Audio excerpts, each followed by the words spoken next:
Hi everyone, welcome to Yoga at Bonnevaux. It's quite a beautiful late summer or beginning of autumn day here. And I'm sorry we're a little bit late. We're now working with a new camera since the last class, so I hope you found that helpful. We had some people viewing it and giving us comments, so we're able to zoom in and move the one camera around. And we are just waiting for some proper connectors for different mics that we want to test, so things should be improving as we go along. There is a page with the three or four series of classes that we've done so far, and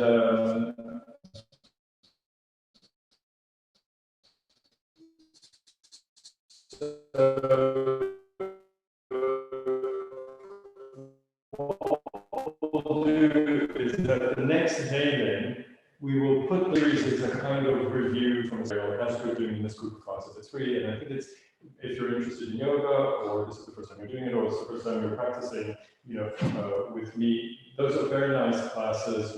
They help you to review. Of course, the video quality is not always ideal because of the internet reception here, but.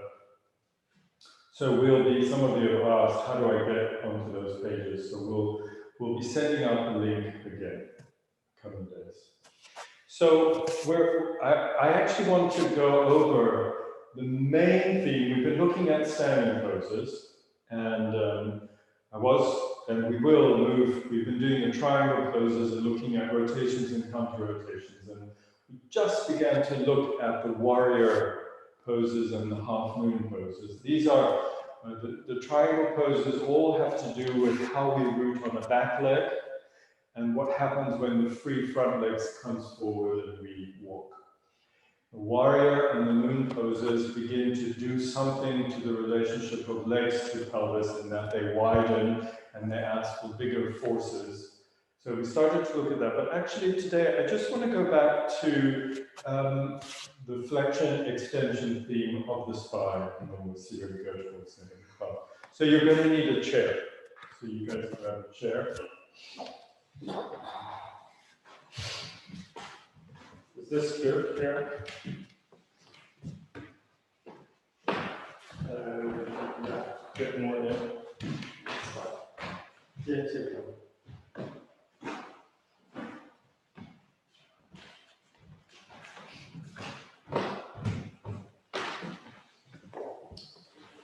Some schools of yoga are really famous for props. In fact, you probably have to be a millionaire to get all the props. But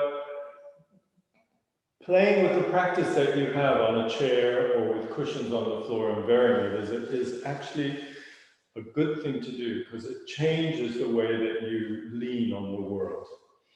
So just instead of standing, we're going to be sitting. Come to the front of the chair. Is this good? Are we in a good place? Everyone? Okay. Come to the front of the chair. Let your feet rest on the ground. So not too close, if you watch me, if you're doing this for the first time, not too close where your heel is under tension and coming off the floor. That would be okay if we're getting up or sprinting away, and not too far away also where you're losing contact because of the openness of the frontal angle. So somewhere between those, and not too wide, not too close, somewhere comfortable. Close your eyes. And just take a moment as you listen in. So we started with something normal, natural, and comfortable, sitting in a chair. And then we listen in before we start to rush into shaking and performing and wondering if we're doing it right or wrong. And just begin by noticing the weight of your own body. And what's wonderful about sitting, if you have a good chair, is that you end up with 4 feet. Your 2 feet, and your 2 buttock feet.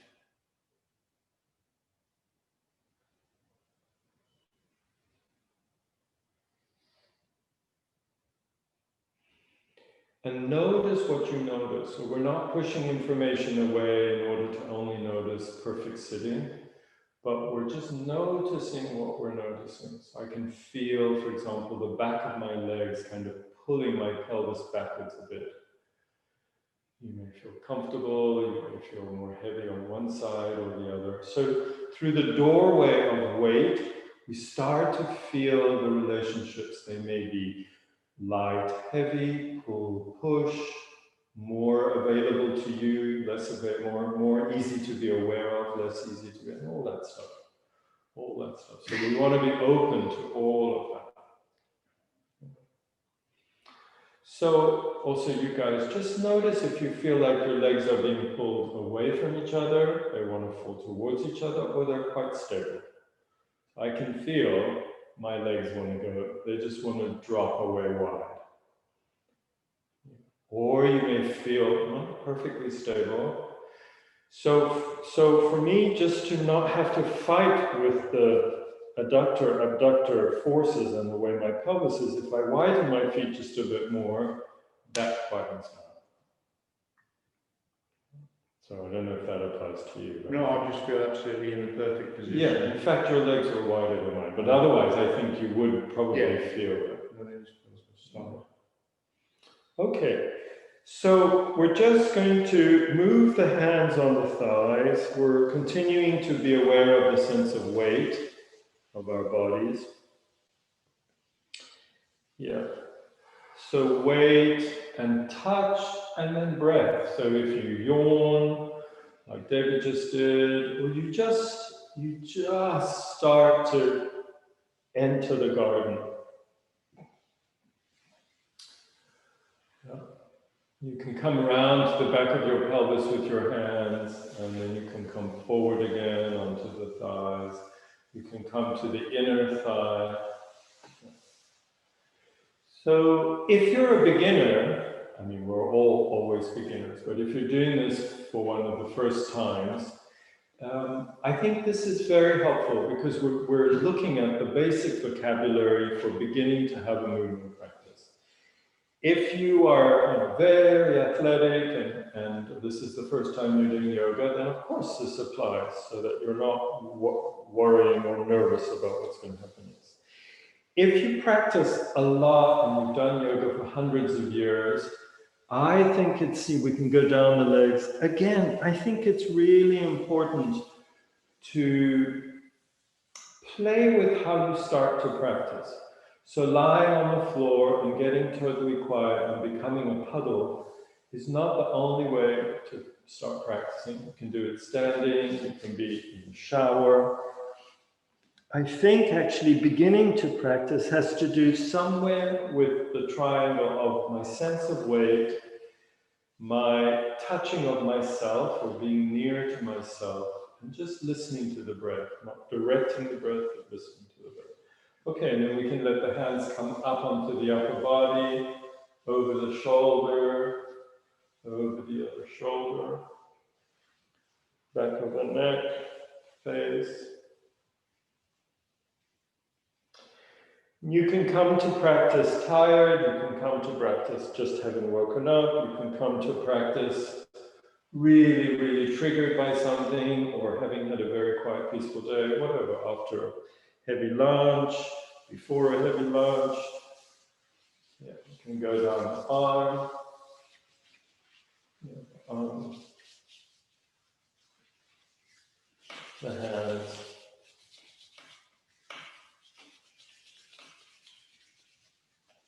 Yeah, and then just listen in. Just notice what's changing.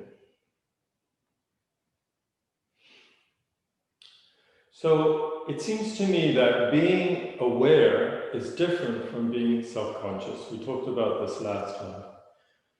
Just coming to awareness, coming to nearness is a basic thing that animals do. Just aware, I'm just aware of myself and my surroundings, which is different from self-conscious, totally self-involved, disoriented, dissociated, the whole process of not being at all with yourself. What's changing? The sense of weight. What's changing with the breath? Okay. So let's just move the feet. You can roll the feet in, scrunch the toes in, and you can lift the toes up and widen the toes. You can lift the whole foot off the ground. You can lift the heels off the ground. You can roll onto the instep, facing the lower foot away from each other, or you can let the under feet face each other. Yeah. So let's just let the toes widen, heavy touching, and as the toes widen, touch your kneecaps and just let the kneecaps float up. So this will also bring us onto our toes, but may do something slightly different in your calves. Yeah, so you're touching, it's like strings bringing your kneecaps up, and as they come up, the toes lengthen, widen, root into the ground. Yeah. You have lots of room to play, to find out how you want to do it. None of this is about moving correctly, it's just, I'm just giving you frames. And now we're going to let the heels sink back down to the floor as your kneecaps and lower legs are landed on the ground. Just let the heels notice that moment when they touch, touch, touch, touch. Now something under the foot, down the back of the leg and under the foot starts to lengthen and come up. Lengthen and come up. Counterintuitively, so you're not pulling on the front of your leg, I mean you are, but you're imagining something under the foot lengthening and coming up as the heels root into the ground, and then release. Okay, and then we're just going to wobble the left leg, yeah, just side to side, wobble the right leg. Yeah. And as you do that, you'll notice that your sit bones, so the bony potato in your bum on each side, as you move the leg, you notice it there, because the leg, as it rolls in and out, shifts the weight over that sit bone. So just feeling the left leg, the right leg, bigger movement, David. Yeah, watch me, do it with your hand. Yeah. The left leg, great, and come back. Take your left hand and put it under your left bum, and then sit down on your hand a bit. And so if this is new, take a moment to really find the sit bone. So if this is new, or you have trouble sitting at the computer, or sitting for meditation is a problem for you, all of this is helpful. Yeah. And what we want to do is we want to find the sit bone, and then find the sit bone, you feel it poking into your hand, and then you want to go with your fingertips towards the pelvic floor, so the middle part, and you want to just sink your fingers towards the middle part, where eventually your anus would be, where your genitals are, and so on. So the floor of the pelvis, and you can go more forward, or you can go more back, and you will feel how powerful this floor is. It's an extraordinary, especially the back part, binding world of pelvis to sacrum, to hamstrings, to leg. Many of us who feel short, rightly or wrongly, in the back of our legs, a lot of that is dictated by the tone of the back of the foot. Or when you've had an injury, that tone heightens and it's always on to protect you, and then eventually it's not helping. So this is called digging around. That's the Sanskrit term for this very refined, nuanced activity called digging around. And it's also what you do in gardening, although you don't need the Sanskrit term for when you're talking gardening, of course. Yeah. You can go all the way up, and you'll feel that you can actually go up the one side of your bum into the buttockial world, and then on the middle side, you're just passing your coccyx actually. And this is an amazing place in the body. If you consider, or go look it up in an anatomy book or a picture on the internet, the spine, which is a river, it's not a pole, it's a river of intelligence and mini brains and hard and soft things and different layers of tissue. The spine hangs down into a hammock, literally, and the most sophisticated hammock of tissue behind, to the side, and to the front of the coccyx, all the way in. We think the coccyx is unimportant, just because it's vestigial, it seems. But actually, when your coccyx has been banged because you fell on it, it can be actually the source of migraines, the source of lots of pelvic discomfort. Yeah. So, good. Lest we overcook the left side and run out of time, you take your right hand, you find your right sit bone. Yeah. First of all, just putting the sit bone on the hand and moving around. Yeah.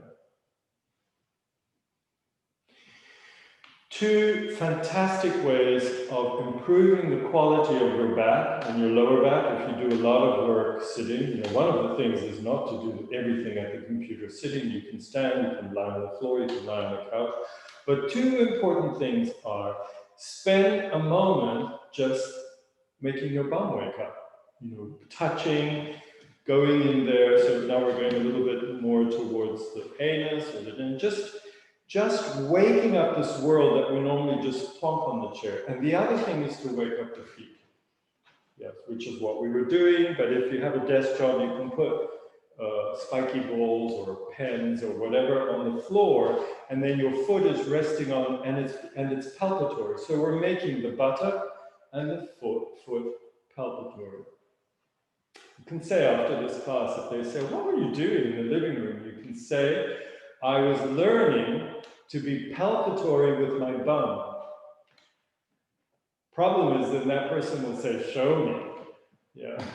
So you wanna get into the pelvic floor. Well, I mean, imagine how tightly we could control the whole world, which we do, right? When we squeeze our anuses, we're just.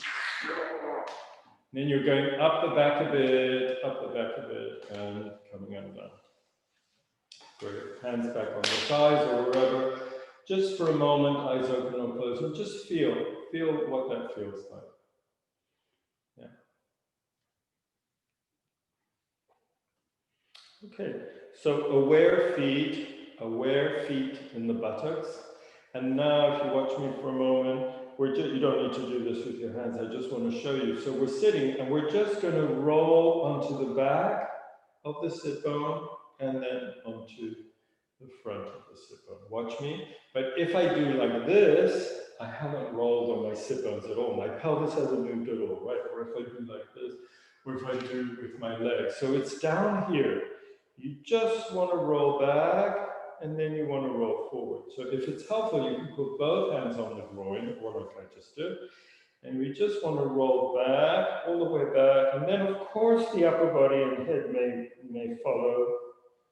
And then we want to roll forward, onto, forward, forward, forward, forward, forward, yeah. And again, the chest, and yeah, back.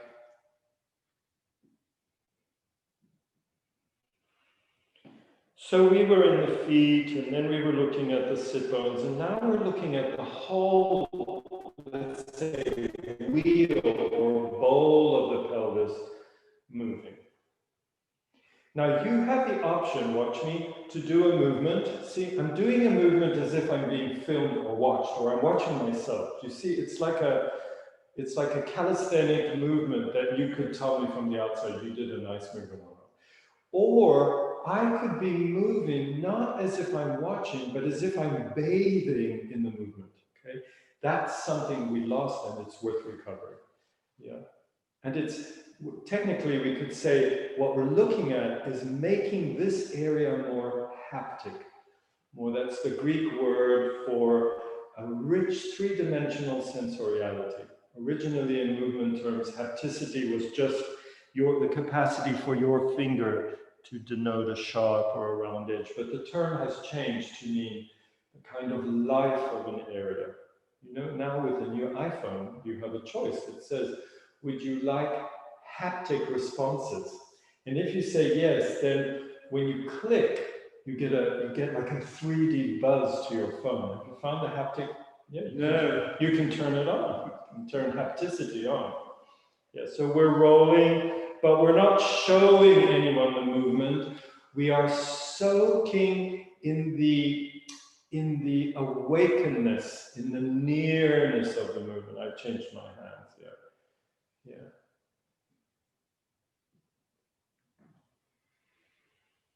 Okay, beautiful. Let's see how far forward you can go. How far forward you can go. And then how far back you can roll. And you will notice that you will have a tendency to be able to go more one way than the other way. So I can feel I can go forward forever, but when I roll back, I reach a limit quite quickly, and it feels nice to lean into it because I feel like I don't do this so much. And I feel like something releases up my back. And when I go forward, I feel like I can go forward forever, which is different with John. He can go forward, but not so far. So that's the signature, the bony tissue signature that you have of lumbars, organs, pelvis, legs. Okay. Everyone okay with that over there, somewhere in the world? No. Okay, so now we've made a base. So let's take our attention to the top of the body and just put your hands on your head. Don't lose the sense of base, but just touch the bony container of your head, touch the hair of your head, notice the shape, come down by the ears. Okay. And you can see me here. You find that place where the lower back of your head comes round and becomes your neck back there. So if I nod backwards, I can feel head to neck. And if I come around the front, somewhere here where my jaw makes a little angle very near my ears, if I nod, again, I can feel head, neck. So look how high your neck goes. Your neck comes all the way up into here on your body. So if I nod, I should be able to nod right there. Yeah, or if you want to do the Indian side nod. Yeah, up there. Yeah. So this, just like the pelvis movement we did, you want to be able to nod up there, and many of us have lost that possibility. So we nod mid-neck, and we've lost, through jaw tension and eye tension and the bashes that we've had, we've lost that movement much higher up in the body. Yeah, that looks great. Yeah. So higher. Now, let go in the jaw, soften in the eyes, feel up towards and around your ears, and just enjoy as you nod backwards or release backwards. Don't push, you don't need to tighten the neck, the head is heavy. Let the mouth fall open and let the tongue relax. Stay rooted in the base of the pose. And just open an imaginary connection from the release and opening of the floor of the mouth to the floor of the pelvis, what we were doing before. Open, very wide, very wide. Very heavy in the back of the head.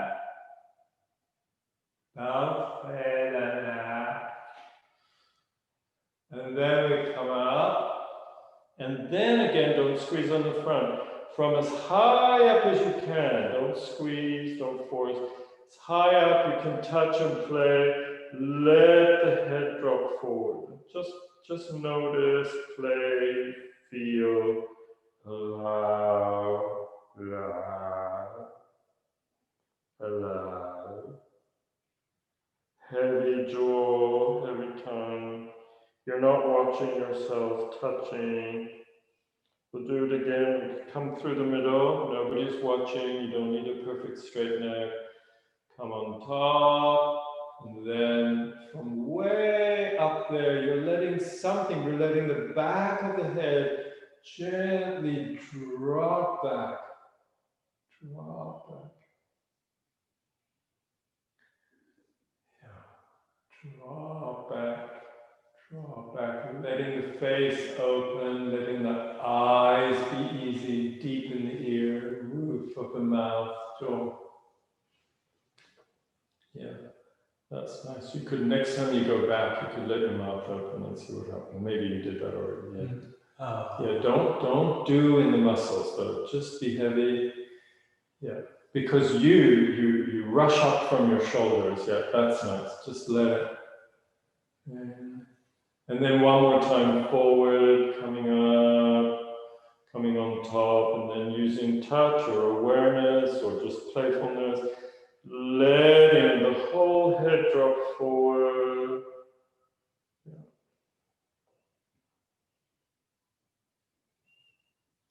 Last time we looked at a lot of little micro movements in the shoulder, and now we're doing a little bit in the pelvis and now in the neck. Just to help us remember that when we do the bigger yoga poses, these small key areas, up and down, front and back, that need to be free to move, they need to be free to move. Okay, so here we are forward with the head, and now we're going to start to roll down through into the ribs and thoracic vertebrae and over the heart and over the lungs. And it's like we're rolled and we're sitting on our diaphragm, just curled up.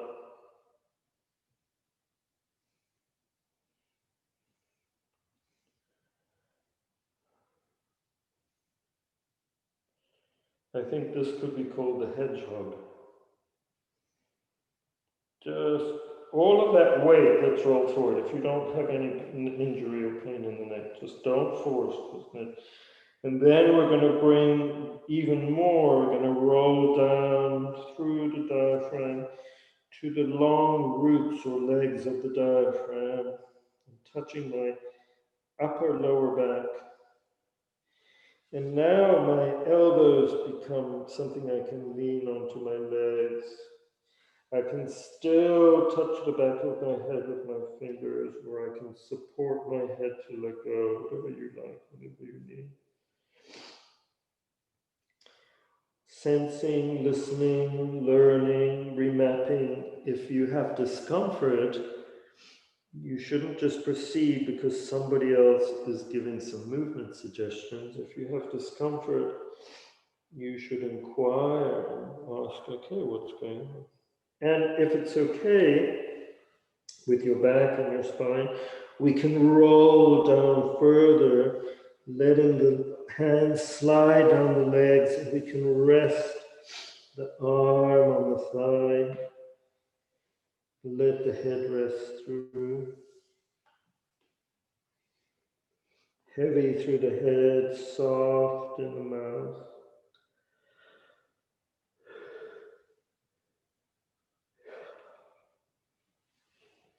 Curled up over the folds of organs. And then we're going to come up with the use of our hands. So bring your hands back up to your kneecaps.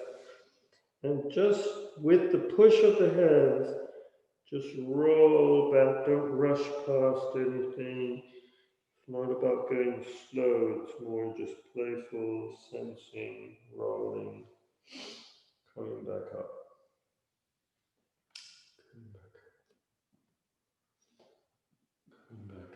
I'm going to put my hands on my chest as I sense and slow down and notice where I am.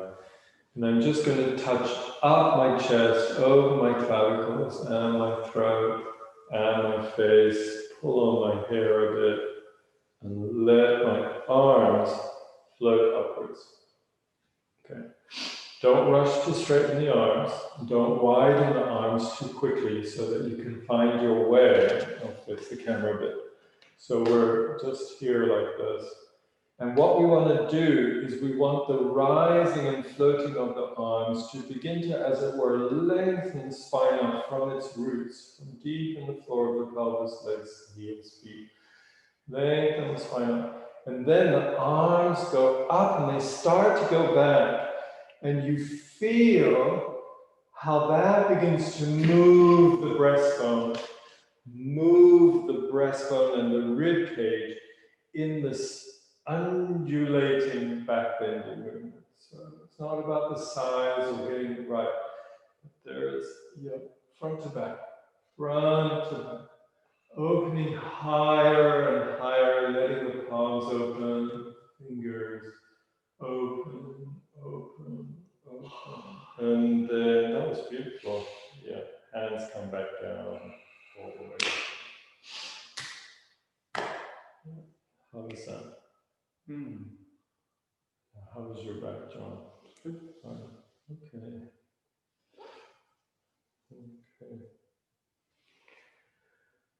Good. So let's just move the chairs and come to our hands and knees.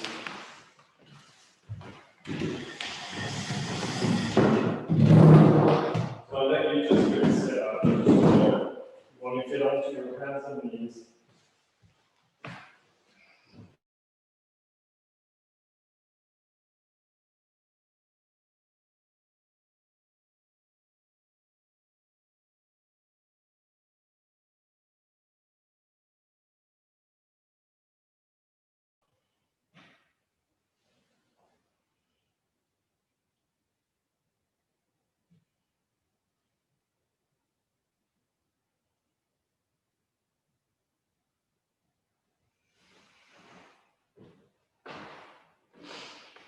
Okay, so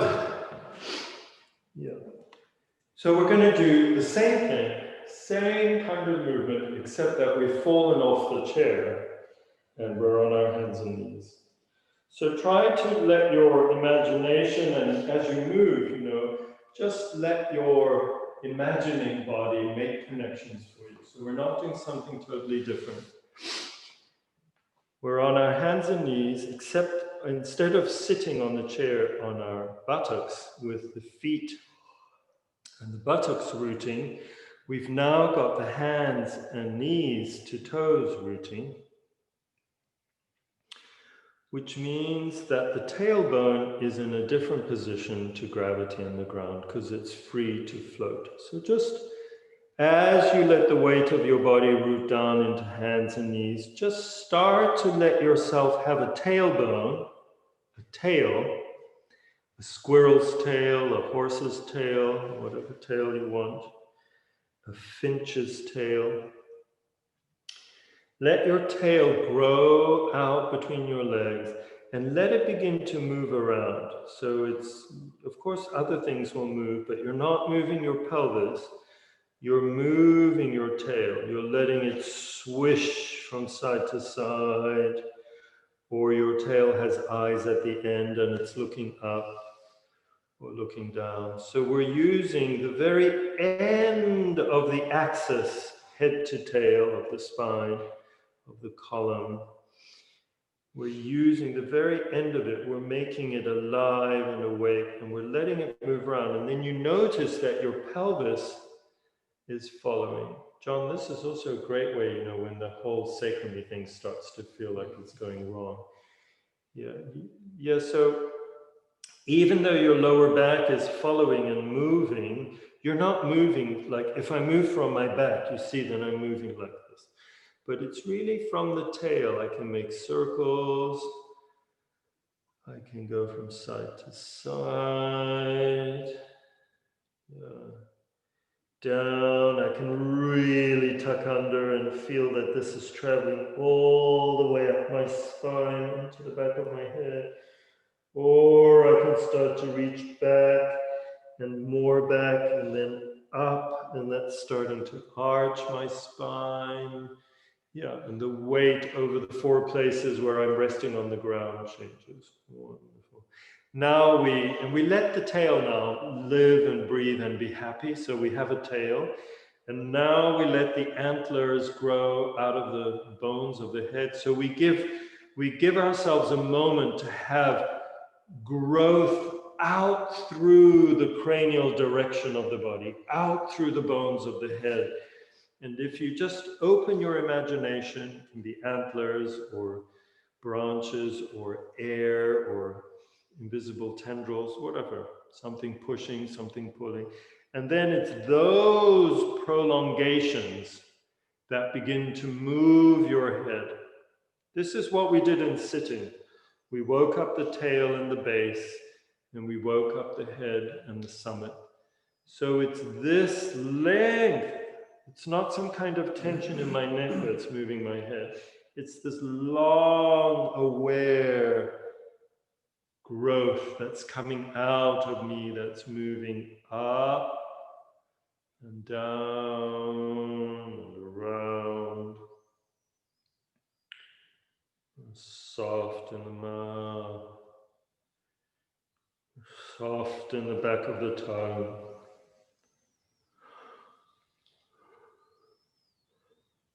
Okay, so we have a head and we have a tail. We're going to curl the toes under. You can also do this with the toes not curled under, but it gives a bit of zing and support to what we're doing. So the toes nicely hooked under, and then we're just going to reach back with the tail. We're not going to rush into child pose. We're just going to reach back. Really lean into your sit bones. Lean into your sit bones. Open with the hands. Don't go so far, David. We're still up here. Yeah, lean. And then we're going to push from the toes and reach out through the antlers and lean into the folding wrists and come forward. Easy, easy, easy. Yeah. And then we're going to reach back and lean into the sit bones. And this time we are going to let the elbows drop to the floor. So watch me if you haven't done this before. We're not doing child pose. So your bum is in the air. You're on your elbows. Eventually your forehead is resting on the ground. Toes are bent. And you're resting into the sit bones, and your tail is pointing up. And there's a feeling of space from sit bone to sit bone. So then your upper back will begin to rest through, and you want to release into the shoulders as much as you can, but without irritating the shoulder joint. So you'll feel it. If the shoulders are not happy, you can widen the arms a bit. If you really have a problem in the shoulder, just tuck the arm under. How's that, David? It's very comfortable. Oh, good. So you can see here, the tail is pointing up, the spine is dropping through, and then this is a very safe position. You don't need to push into it. You just let your spine hang through. Yeah, did you feel that? You let it hang through. You let the ribs hang through. And you let each of these vertebrae discover this very deep, long, quiet back bend. Once you're happily resting deep into the pose, you can also wobble the head a little bit. Yeah, and that's it. And keep resting down through, that's good, into the elbows and out through the forearms. So just checking that you're not holding yourself up. Beautiful, beautiful. Little wobble of the head, more breath, letting the spine lengthen and open. So this is what we did in sitting when the arms went up. Just the activity is different. Here it's much more tensile and hanging through. Okay, and now we're going to undo the toes. So the toes come undone, yeah. And that's it. And then you slowly come back. So you watch David's tail slowly drop to the floor. So it was up, but you see now it's starting to tick down, and we're starting to see a long passive front bend. You go as far as feels right, you can widen the knees. If you've injured or bothered your back, don't force this. And if this is difficult for you, you can do like this with a chair.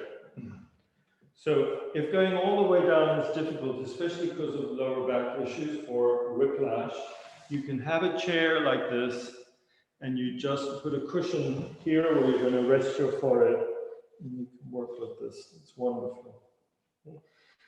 And we just want to let go, come back to the sense of weight, the not watching and performing, but the letting ourselves into the jacuzzi of the movement.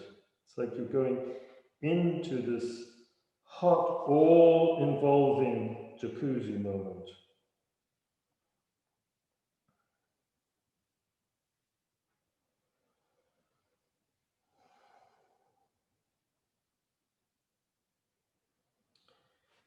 And just noticing the weight, noticing the breath, noticing how the pathways of awareness change.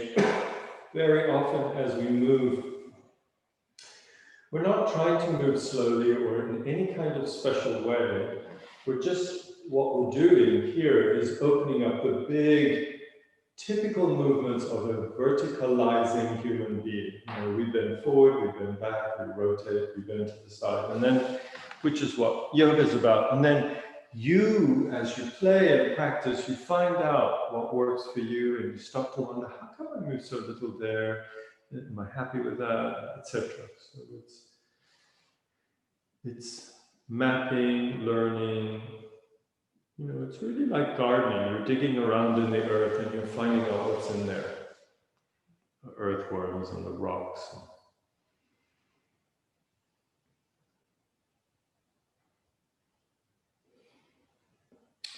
As we get quiet, sometimes the whole of us just lets go a little more onto the ground or with the ground, or allows the ground a little more to come up and catch us.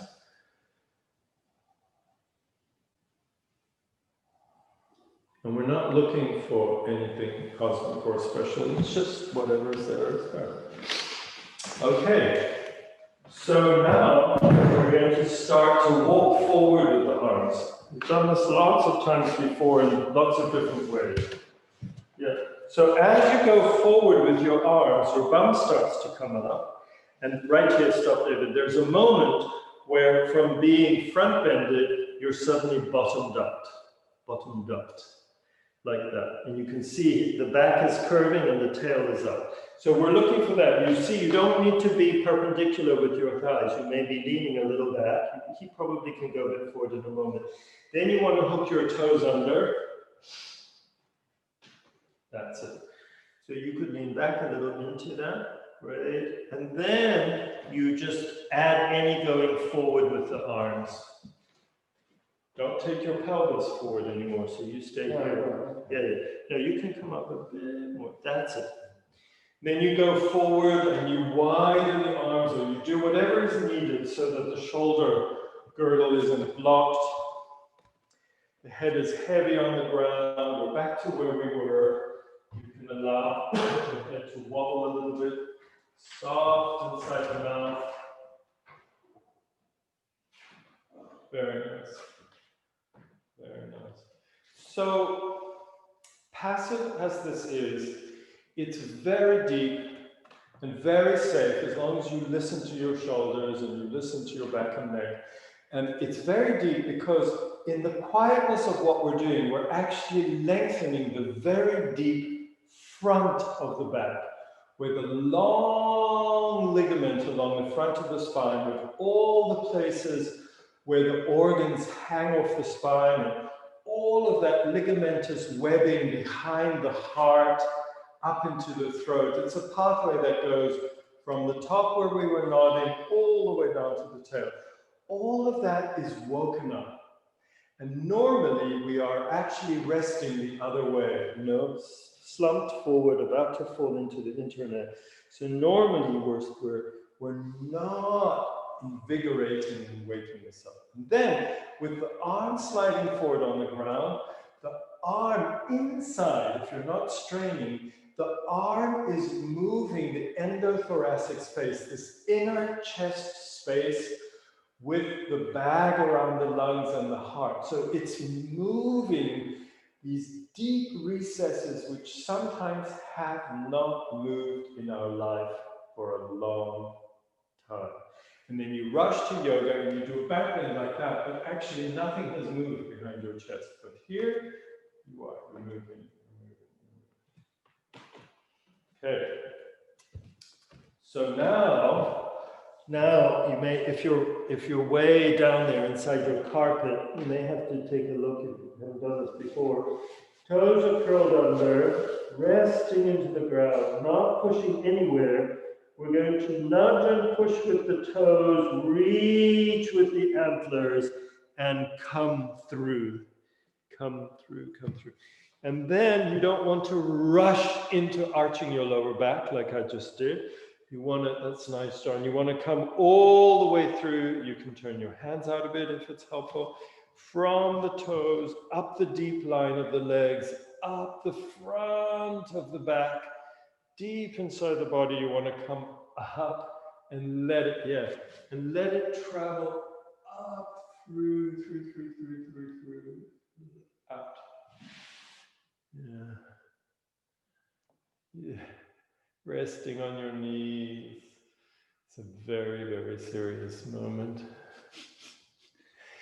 And then we're going to reach back with the right heel, so the right knee comes off the ground, and we're going to reach back with the left heel, so the knees come off the ground, and wake up from the toes to the fingertips, to the back of the tongue. Yeah. And if you just hum to yourself or mumble to yourself, you'll be able to hear if your voice has gone all constipated or if it's free. Free. So if it's free, that means you're quite free through all the resonating spaces of the body. Yeah, and you can float around. It's almost levitation.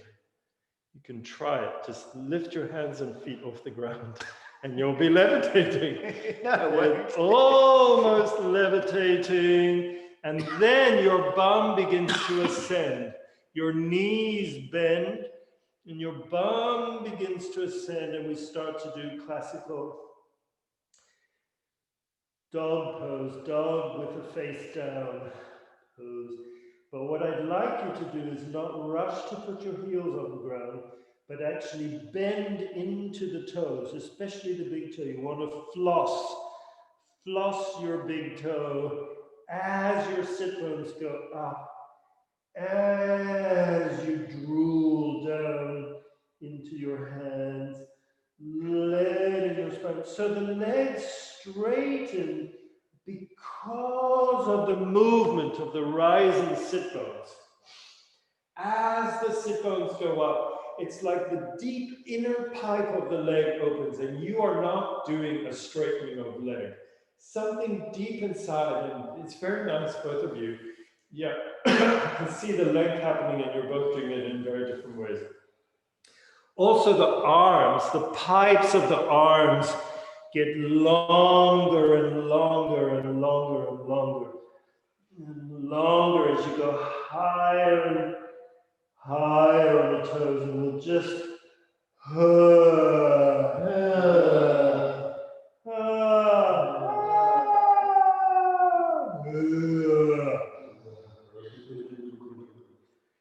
just sailing up and rooting down and sailing up, rooting up and sailing down, and then we come back all the way and all the way back down, widen. Yeah, you can even play with lying folded forward with your palms up if that's helpful, just to try slightly different. orientation. Or as John is doing, you can put one wrist on top of the other and just rest forward, rest forward.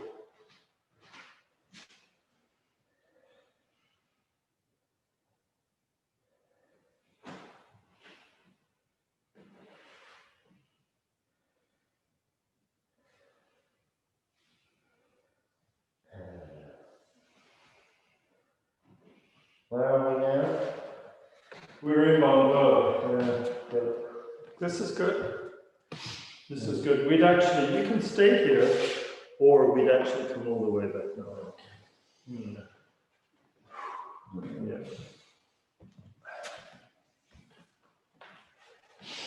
Yeah, and then come up. How are you guys doing? Well, I'm glad we stopped that when we did. Yeah, sounds hard going. It was getting to the sort of critical point. Which, the going up thing? The dog thing. Yeah. Yeah. That was all right, but it was just sort of getting to be hard work towards the end. It is. It's very deep movement, isn't it? It's very deep movement. And classically, you know, the idea is to go up and put your heels on the ground, which is a wonderful movement, but it's different from this. And I think that this should come first, so that your pelvis is free. In fact, we're going to do it again. Just curl your toes under and just let yourself sail up.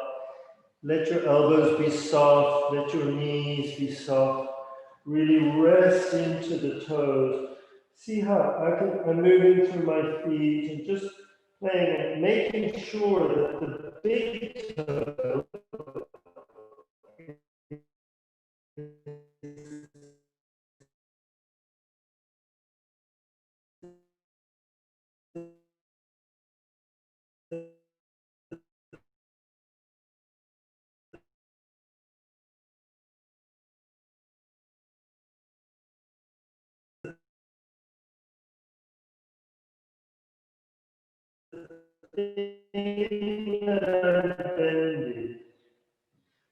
this is the very first thing. Beautiful. Yeah. Yeah. Bend your knees a bit. That's it. Feel the difference? Yeah. That's it. Yeah. And coming down.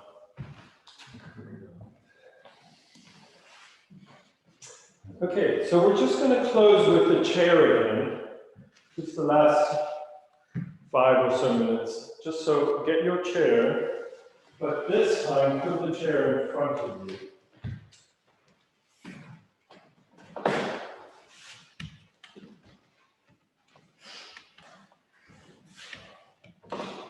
Okay. So we're going to be on our knees, so if you need cushions for your knees, go and get. Hands on the chair. So you want to bring your right foot forward for a lunge. Yeah.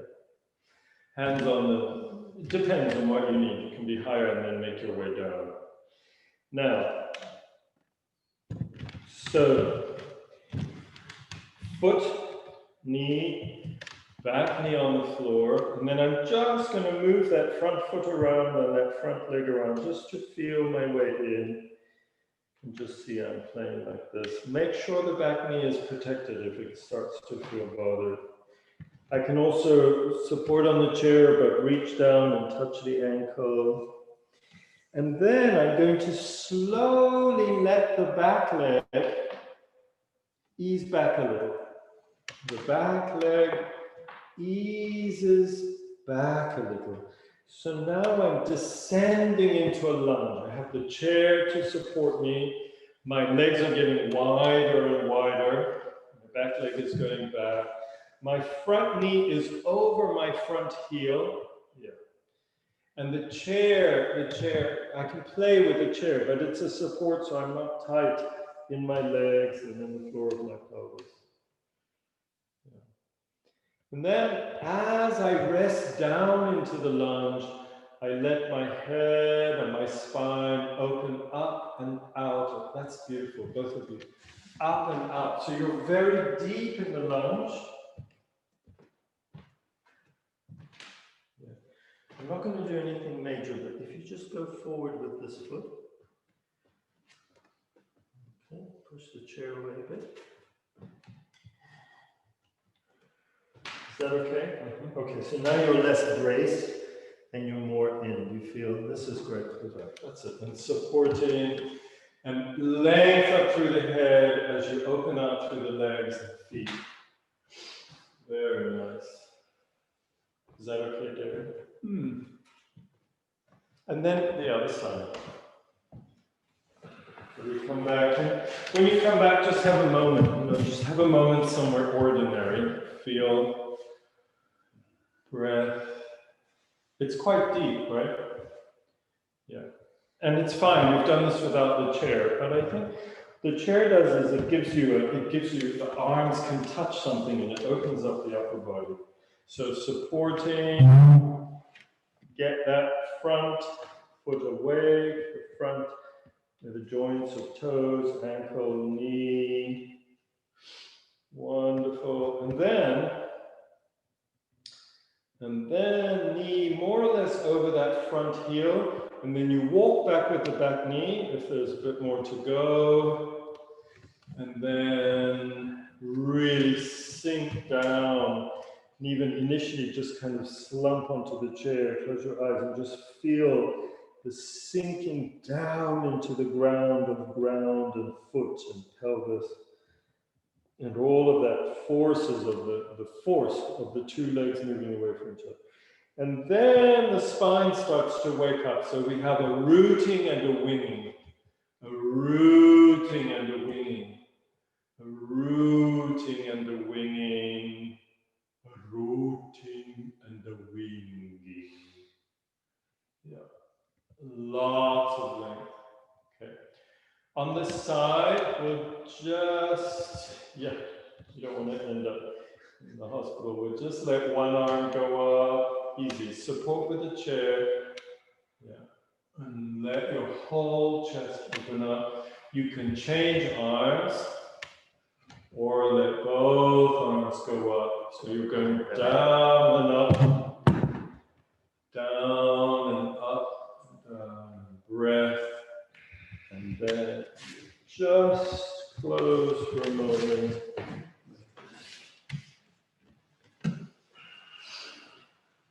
So, whatever you need, widen the legs, fold forward if it's too much, use the chair. We'll run over just a tiny bit just so we can close, if it's okay with everyone. Just the breath. Really rest into the return and the inverse of the pose. And then I invite you not to worry about your mat, but just to begin to roll to one side. So your right buttock or your left buttock, and then just roll over onto your back. And just don't worry about mats and lining up and where you are. Just let yourself be there. Feet, back, arms, hand.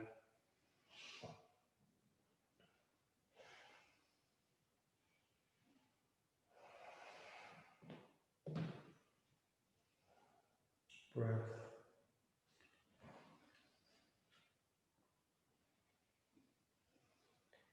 So we're always moving between ground and sky, between back and front, coming from somewhere, going somewhere.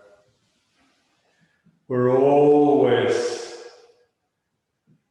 playing with roots and wing and head and tail. Always letting the periphery nourish the axis and center and vice versa.